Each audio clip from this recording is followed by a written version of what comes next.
How to make a deposit payment for a graduate program at Toronto Metropolitan University.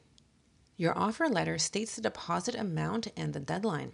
Paying the deposit is required to save your spot in the program.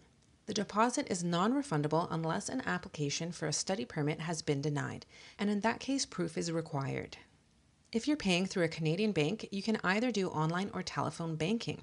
In that case, you'll add Toronto Metropolitan University or TU/R as a payee, and you'll use your 9-digit student ID number as your account number.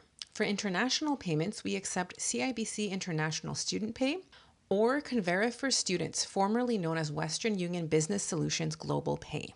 TMU also works with the platform Pay My Tuition International, but in order to use it, you have to have a balance owing to TMU.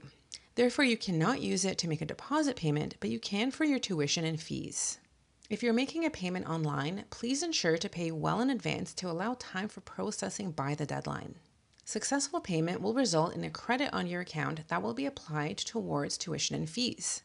After paying your deposit, you can confirm that it's been received by going to My Service Hub and clicking on Student Center. From there, under Account Summary, you'll see a credit in the amount of the deposit that you paid. You can also download a deposit statement in PDF format under My Account. For more information, visit our website at torontomu.ca/graduate.